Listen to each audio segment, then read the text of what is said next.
habis Jabo itu 10:30 Di SD apa di sini? di SD.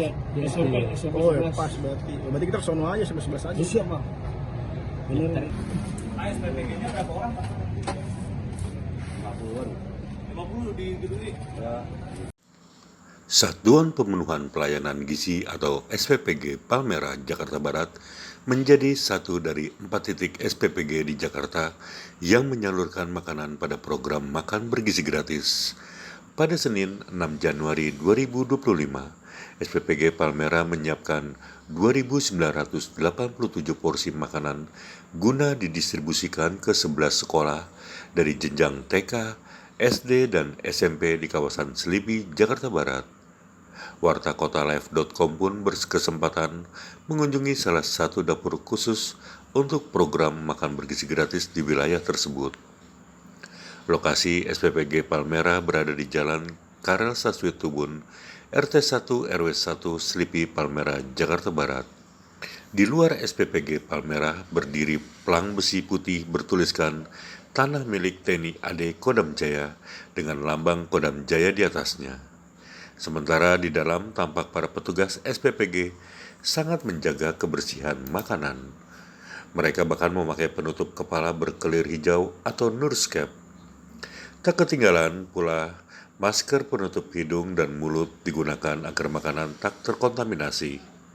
Di SPPG ini ada beberapa ruangan, mulai dari penerimaan bahan makanan, pengolahan hingga makanan siap didistribusikan. Kepala SPPG Palmerah, Yuda Permana mengungkap, ada sekira 50 orang petugas di SPPG Palmerah. Proses perekrutan petugas diakui Yuda dilakukan secara ketat.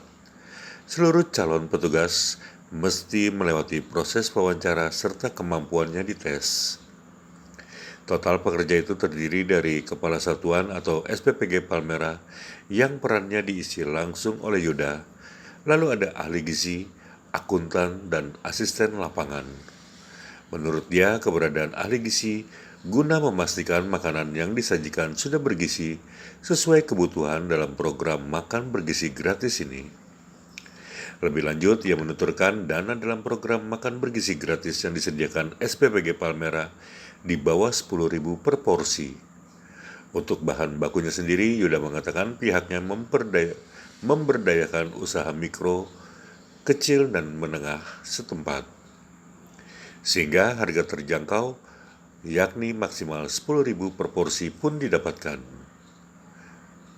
Untuk hari ini, makan bergizi gratis dalam bentuk wadah stainless dikirimkan ke sekolah-sekolah dalam 2 gelombang.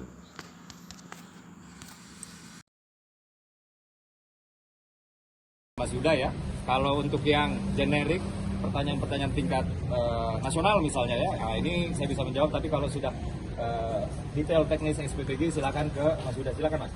Oke, baik. Jadi untuk menu sendiri per hari ini itu kita ada 2 gelombang. Di gelombang pertama itu kita menunya adalah nasi, kemudian ayam goreng tepung, terus ada tahu goreng, kemudian ada sayurnya itu tumis, kacang panjang, dan buah jeruk. Untuk yang gelombang kedua itu kita ada nasi, kemudian ayam teriyaki, kemudian tadi tahu goreng, sayurnya oseng kacang panjang, dan buahnya adalah jeruk. Gitu. Porsi berapa? Ya, Porsi berapa itu harganya? Oke, untuk proporsinya kita lakukan ini sebenarnya kan sudah sekitar 2 bulan. Kita sudah bisa takar bahwa porsi per hari itu di bawah 10.000. Kita sudah bisa pastikan bahwa itu termasuk juga di hari ini. Termasuk juga di hari ini porsinya dengan kualifikasi tadi menu seperti itu kita di bawah 10.000.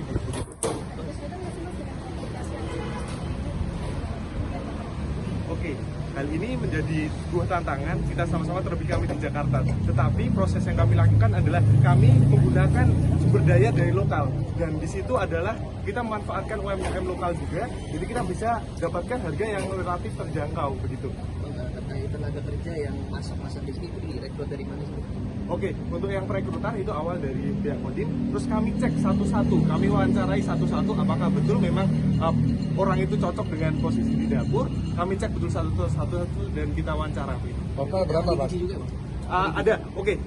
Yang kita jelaskan, di sini ada 50, total ada 50 pekerja. Yang pertama adalah saya selaku Kepala Satuan Pelayanan Pemenuhan Gizi, kemudian ada ahli gizi, ada juga akuntan, asisten lapangan. Kemudian kita masuk ke tim yang masak, persiapan 7 orang, kemudian ada tim masak 9 orang, pemorsian 9 orang, driver 4 orang, tim cuci alat 16 orang, CS 1 orang, begitu.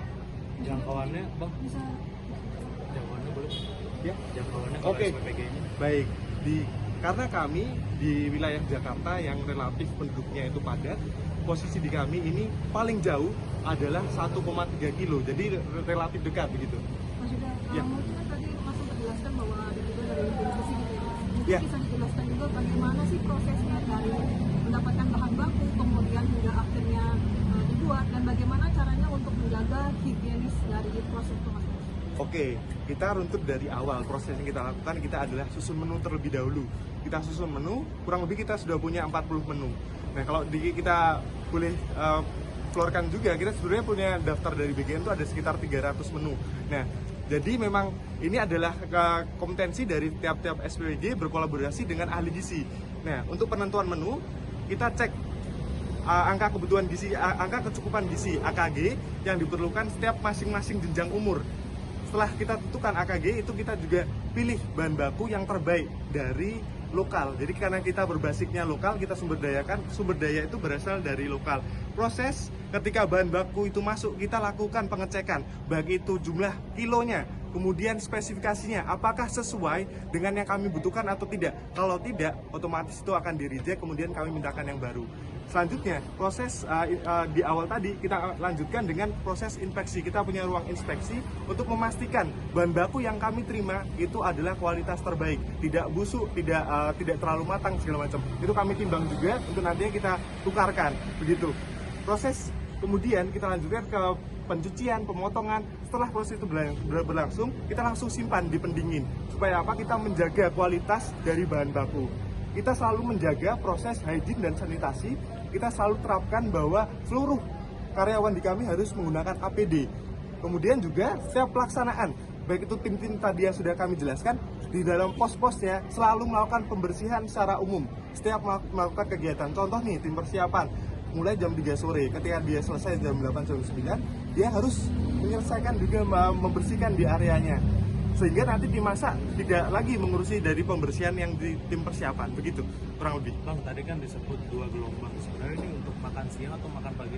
Oke, jadi 2 gelombang. Kenapa sih kok kita buatnya 2 gelombang? Jadi ini tergantung nanti juga masing-masing SPPG, sekolah-sekolah mana saja yang menerimanya. Nah, kalau kami ini adalah SPPG yang cakupannya cukup luas. Jadi masyarakat yang kami dari sekolah yang kami dapati itu ada TK, kemudian SD, SMP. Nah, itu adalah yang menjadi Dua gelombang. Saya bantu Mas Yuda. Jadi kenapa 2 gelombang? Karena ini menyesuaikan jam-jam di sekolahnya masing-masing, ya. Kalau misalnya SMP, ini kan jam 11:30 dibagikan. Tentu saja anak SD kan nggak bisa, karena anak SD kan pulangnya lebih dulu. Sehingga kemudian anak SD dibagikannya jam 8:30. Jadi pembagiannya itu dibagi berdasarkan gelombang waktu. Ini dikarenakan memang waktu-waktu sekolah ini kan berbeda-beda, ya. Dari tadi Mas Yuda sudah menyampaikan kandungan gizi yang sesuai dengan kebutuhannya aja, sesuai umur aja udah beda-beda gitu. Nah, sama halnya juga dengan dengan kandungan gizi yang dibutuhkan bayi umur, jam-jam untuk istirahat, jam-jam makannya juga dibedakan tergantung dengan sekolahnya itu tingkatan berapa, apakah dia SD atau SMA atau SMP, tentu saja itu berbeda. Jadi proses masaknya ada juga sekolah yang masuk di jam 2 siang seperti itu. Ada seperti itu. Itu tetap 11:30. Tetap 11:30. Ya, jadi masaknya di sini itu memang 2 kali. Tadi kalau teman-teman tahu ya, ini kawan-kawan SPPG ini udah di sini ini dari sebelum subuh, ya. Ini udah di sebelum subuh dan mereka bekerja 2 shift, ya. Dan makanan datang itu benar-benar, masih gelap lah, kurang lebih seperti itu, untuk melayani anak-anak SD yang sudah mulai makan jam kurang lebih jam 8:30 ya, Mas Yuda ya. Iya. Ya, dan itu memang sudah harus diantarkan sampai sekolah itu udah harus dari jam 9 kurang. Gitu. Sehingga itu gelombang pertama, lalu gelombang keduanya untuk yang siang. Nah, ini kawan-kawan dari SPPG ini nggak langsung pulang loh. Mereka menunggu sampai traynya balik lagi ya, tray yang dari stainless steel itu balik lagi. Kemudian mereka memilah-milah lagi ya, menganalisis yang paling banyak sisa. Ini kemungkinan anak-anak bosen nih, misalnya seperti itu ya. Kemudian mereka